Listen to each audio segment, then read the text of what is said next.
Now, in Russia, President Putin has warned that the coming decade will be the most dangerous and unpredictable since the end of the Second World War.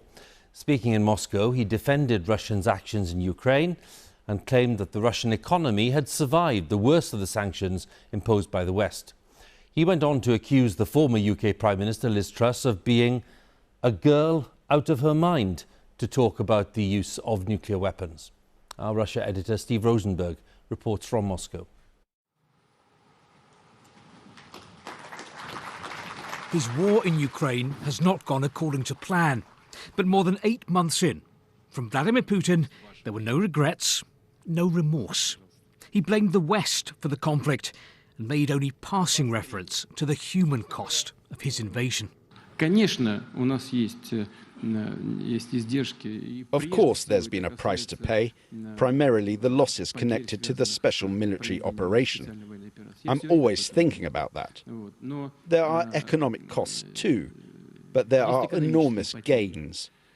Without any doubt, what's happening now will ultimately benefit Russia and its future. It will strengthen our sovereignty.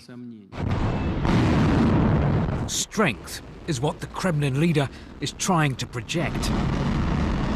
This week, he oversaw massive exercises by Russia's strategic nuclear forces.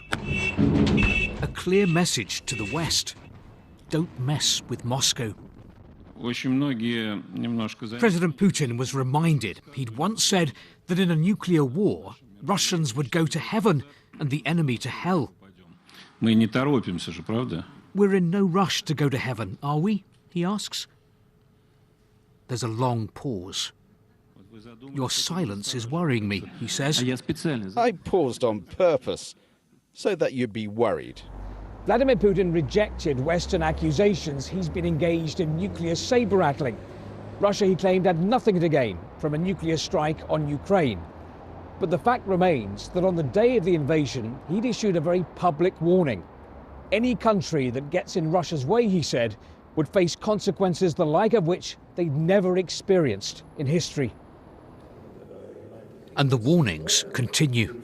According to Russian official nuclear doctrine, Russia would launch a strategic nuclear strike against the United States and all the NATO countries as soon as we witness the launch of Western missiles, no matter how armed they are, against our territories. And then the whole planet will die. Moscow may be hoping nuclear rhetoric will scare the West into reducing support for Ukraine. It hasn't so far. What we saw and heard today was the world according to Vladimir Putin, and it is a world in which he is the good guy and the West is the villain. That is the script the Kremlin leader sticks to, and it's why we heard him today accuse the West of igniting the war in Ukraine, and it's why we heard him talk about the emergence of a new world order, which he says should be based on law and justice. Remember, this is the president who 8 months ago invaded a sovereign, independent nation, his neighbour, Ukraine.